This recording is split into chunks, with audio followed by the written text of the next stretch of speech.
शं वरुणः शन्नो भवत्पर्यमा शन्न इन्द्रो बृहस्पतिः शन्नो विष्णुरुक्रमः ॐ शान्ति शान्ति शान्तिः।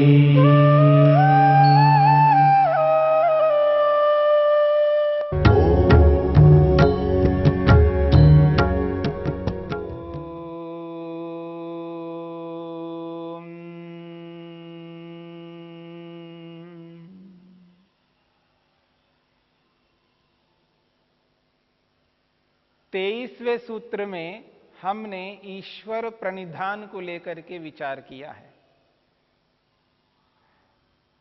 ईश्वर साक्षात्कार करने के लिए जिन उपायों को लेकर के महर्षि पतंजलि ने चर्चा की है, श्रद्धा, वीर्य, स्मृति, समाधि, प्रज्ञा पूर्वक इतरेषाम, इन पांचों उपायों को अपनाने पर ईश्वर का साक्षात्कार होता है, ये बात कही है। प्रश्न उठा करके समाधान भी किया है, क्या इन्हीं उपायों के माध्यम से ईश्वर का दर्शन होता है? इनके अतिरिक्त और भी कोई ऐसा उपाय है जिसको अपनाने से अतिशीघ्र ईश्वर का दर्शन हो सके? तो महर्षि पतंजलि ने 23वें सूत्र में ईश्वर प्रणिधानाद वा, इस सूत्र के माध्यम से एक विशिष्ट उपाय बताया है कि ईश्वर प्रणिधान करने से ईश्वर का साक्षात्कार अतिशीघ्रता से हो जाता है। अब देखिएगा, यहां पर ईश्वर प्रणिधानाद वा, इस सूत्र में ईश्वर शब्द पहली बार आया है। 22 सूत्र पूर्ण हो चुके हैं। योग जहां से प्रारंभ किया है, अथ योगानुशासनम, यहां से लेकर के 22वें सूत्र तक, मृदु मध्य अधिमात्रत्वात् ततोपि विशेषः, इस सूत्र तक, इन 22 सूत्रों में कहीं पर भी ईश्वर की चर्चा नहीं आई है। इतने सूत्र होने के बाद अब पहली बार ईश्वर का प्रयोग किया जा रहा है, ईश्वर प्रणिधानाद वा कह करके।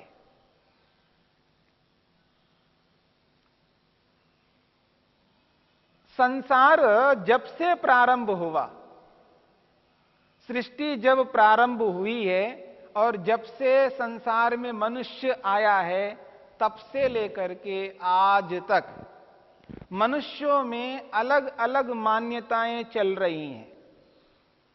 हां, यह अवश्य है कि कभी कोई मान्यता अल्प मात्रा में रहती है, कभी कोई मान्यता अधिक मात्रा में रहती है,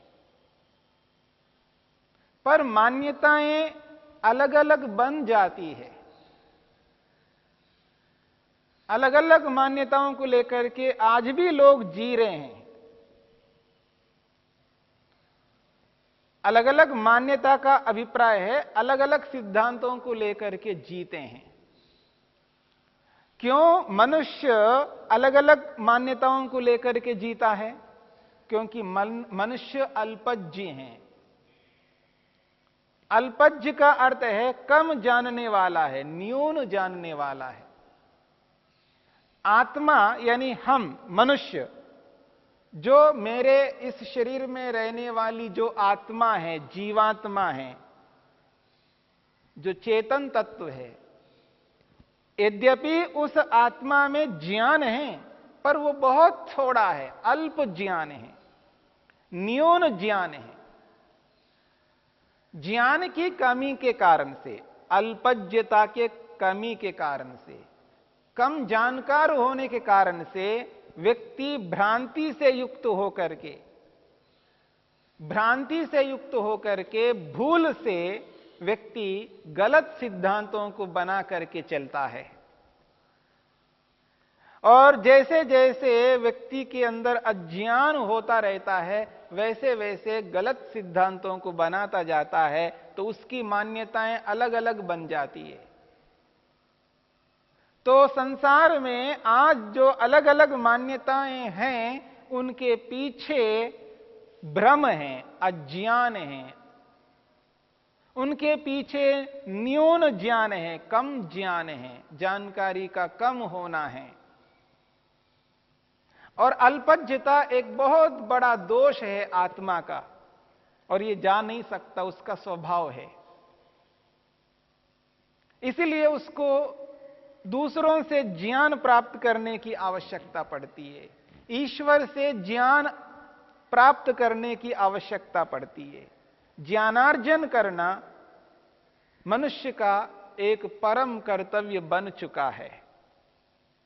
इसलिए आज बच्चे स्कूल कॉलेज आदि में जो जाते हैं और अलग अलग प्रकार का ज्ञान विज्ञान जो प्राप्त करते हैं, वो इसलिए प्राप्त करते हैं, उनके पास नहीं है, क्योंकि आत्मा अल्पज्ञ है, कम जानने वाला है। इसलिए हम ज्ञान प्राप्त करते हैं, जानकारी प्राप्त करते हैं। और इसी अल्पज्ञता के कारण से आज हमारे मन में अलग अलग मान्यताएं बनी हुई है, अलग अलग सिद्धांत बने हुए हैं। कभी मनुष्य तो अपने आप को नकारता है, यानी चेतनत्व को ही नकारता है, कोई चेतन वस्तु है ही नहीं, यानी चेतन को ही अस्वीकार करता है। मैं एक चेतन हूं, मैं एक आत्मा हूं, मैं एक लिविंग थिंग हूं, और इस नॉन लिविंग थिंग से अलग हूं, स्वीकार नहीं कर पाता है। अल्पज्ञता के कारण से वो चेतनत्व को ही नकार देता है, अपने आप को नकारता है। मैं कोई चेतन तत्व नहीं हूं, ये मानने लगता है। कभी कभी व्यक्ति ये भी कहने लगता है कि कोई पदार्थ नहीं है, जो भी दिख रहा है ये कुछ भी नहीं है, तो केवल भ्रम है। यानी संसार को नकारने लगता है, जड़ पदार्थों को अस्वीकार करने लगता है। जो कुछ भी ये संसार दिख रहा है कुछ भी नहीं है, ये तो भ्रम है, ये तो अज्ञान है, जगत मिथ्या है, यथार्थ में जगत संसार नहीं है, ये कहने लगता है। यानी कभी स्वयं को नकारता है तो कभी संसार को ही नकारता है। और तो और कभी व्यक्ति ये भी कहने लगता है कोई ईश्वर नाम की कोई चीज ही नहीं है। ये तो केवल कहने की बात है, लोगों को डराने की बात है कि कोई भगवान होता है, ईश्वर होता है, परमात्मा होता है। ऐसा कोई परमात्मा होता नहीं है। मनुष्य कभी स्वयं को नकारता है, कभी संसार को नकारता है, कभी भगवान को नकारता है, और कभी व्यक्ति दो पदार्थों को मान लेता है, संसार को मानता है, स्वयं को मानता है, तो भगवान को नहीं मानता है। और कभी तो व्यक्ति ऐसा करता है, भगवान ही है, बाकी कोई नहीं है, ना आत्मा है ना संसार है, संसार भी मिथ्या है और आत्मा भी मिथ्या है, केवल परमात्मा ही सत्य है। कभी एक पदार्थ को मानता है, यानी संसार में बहुत सारे ऐसे लोग आपको मिलेंगे कि केवल भगवान को स्वीकार करते हैं, केवल एक सत्ता है इस दुनिया में, केवल परमात्मा है, ना जड़ संसार कोई है ना कोई जीवात्मा है, सब भ्रांति है, ऐसा मानने लगता है। और उसके बिल्कुल विरुद्ध कुछ ऐसे भी लोग संसार में हैं, आत्मा को स्वीकार करते हैं और संसार को स्वीकार करते हैं, भगवान को, ईश्वर को नकारते हैं।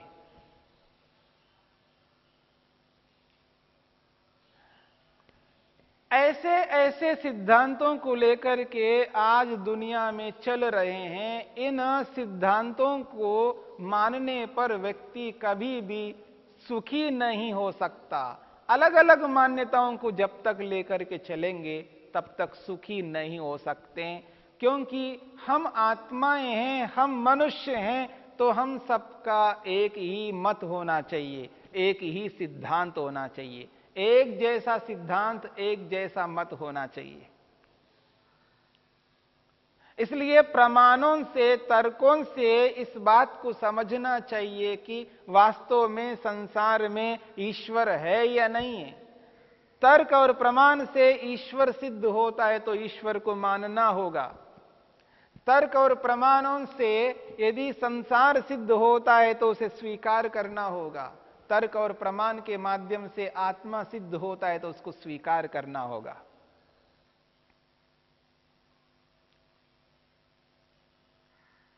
इसी बात को ध्यान में रखते हुए यहां पर महर्षि वेदव्यास ने बहुत अच्छी बात कही है। महर्षि पतंजलि और महर्षि वेदव्यास के काल में भी ऐसी मान्यताएं अवश्य रही होंगी।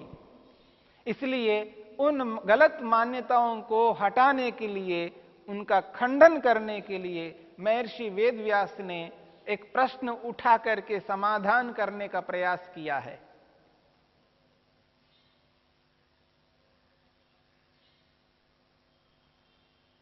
वो कहते हैं, अथ प्रधान पुरुष व्यतिरिक्त कोऽयं नाम पुरुष इति। वो कहते हैं प्रधान पुरुष व्यतिरिक्त, ये जो आपने ईश्वर प्रणिधान शब्द का प्रयोग किया है, ईश्वर का प्रयोग किया है, ये ईश्वर कहां से आया है? या तो प्रधान है यानी संसार है, प्रकृति है जो हमें दिखाई दे रहा है संसार। इस संसार को, इस कार्य जगत को प्रधान शब्द से कहा है। अथ प्रधान पुरुष, पुरुष का अर्थ आत्मा, हम जीवात्माएं। ये जो संसार है और ये जो आत्मा है, इन दोनों से व्यतिरिक्त, इन दोनों से भिन्न,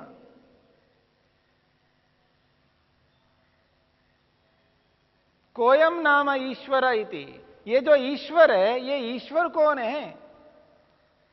ये ईश्वर कहां से आ गया? महर्षि वेदव्यास स्पष्ट शब्दों में यहां पर ये बात कह रहे हैं कि प्रधान और पुरुष,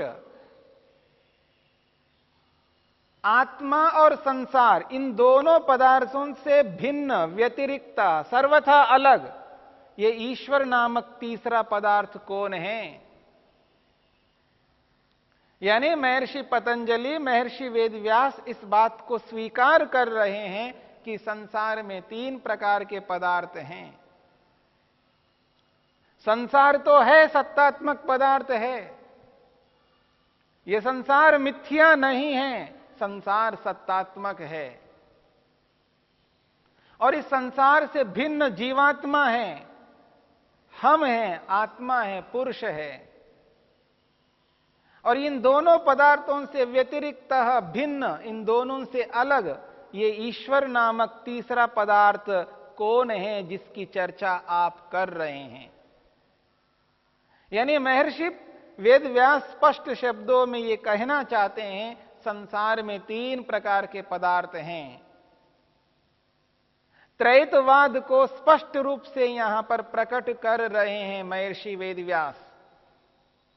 वो कहते हैं संसार में ईश्वर नामक एक अलग पदार्थ है, संसार में आत्मा, जीवात्मा नामक एक अलग पदार्थ है, और संसार में जो संसार दिखाई दे रहा है, इस सृष्टि में जो सृष्टि के रूप में दिखाई दे रही है, ये जो कार्य जगत हमें प्रतीत हो रहा है, ये कार्य जगत रूपी, प्रधान रूपी वस्तु भी एक तीसरा पदार्थ है।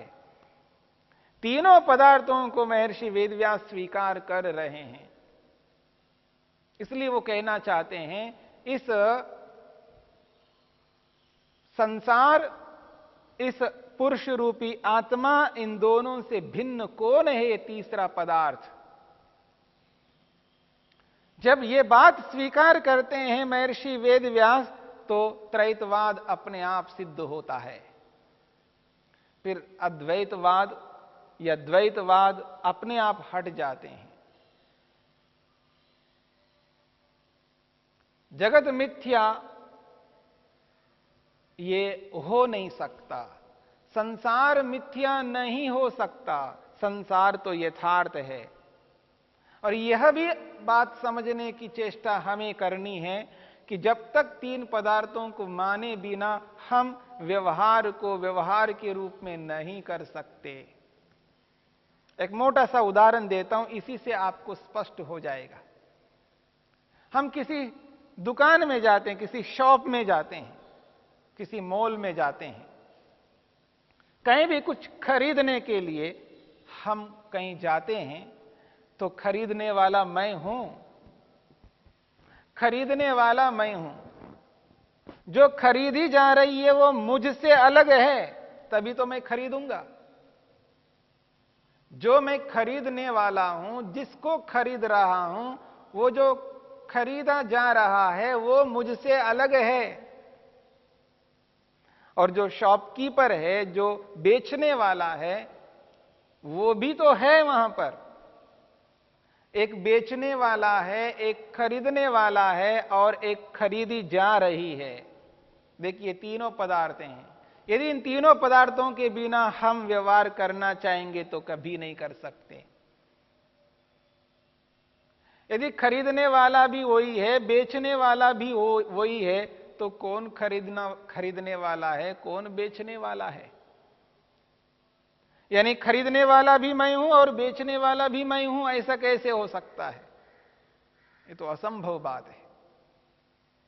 और जिसको मैं खरीद रहा हूं वो भी मैं हूं, ये कैसे हो सकता है? ऐसा संभव नहीं है। इसलिए जो मैं खरीद रहा हूं, जो वस्तु मैं ले रहा हूं, वो वस्तु मुझ आत्मा से सर्वथा भिन्न है। और जिससे खरीद रहा हूं, जिस शॉपकीपर से, जिस दुकानदार से मैं खरीद रहा हूं, वो दुकानदार मुझसे सर्वथा अलग है। दुकानदार अलग है, मैं अलग हूं, और जो वस्तु है जिसको मैं खरीद रहा हूं वो भी अलग है। तीनों पदार्थों को स्वीकार किए बिना इस दुनिया में हम किसी भी प्रकार का व्यवहार नहीं कर पाएंगे। इसलिए इस बात को समझने की चेष्टा करनी है।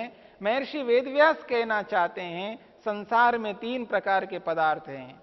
इसी बात को संकेत करने के लिए कह रहे हैं कि ये जो प्रधान रूपी संसार है, ये जो पुरुष रूपी आत्मा जीवात्मा है, इन दोनों से भिन्न तीसरा ये अलग ईश्वर कहां से आ गया है? ये कौन है? अभी तक तो इसके बारे में हमने जाना ही नहीं।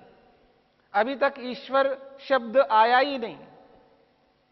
इसका मतलब तीन पदार्थ हैं। अब यहां पर जो ईश्वर है, जो सृष्टि करता है, जो संसार को बनाने वाला है, जो संसार का पालन पोषण करने वाला है, जिसके लिए हम समाधि लगाना चाहते हैं, उस ईश्वर को यहां पर प्रस्तुत किया जा रहा है, उस ईश्वर को यहां पर बताया जा रहा है।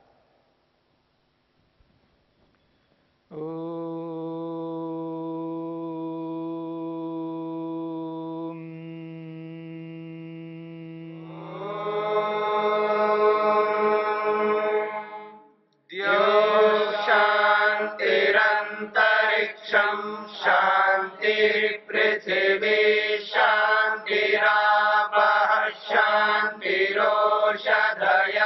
शांतिः वनस्पतयः शांतिर्विश्वे देवा शांतिर्ब्रह्म शांति सर्वं शांति शांतिरेव शांति क्षमा शांतिरेधि।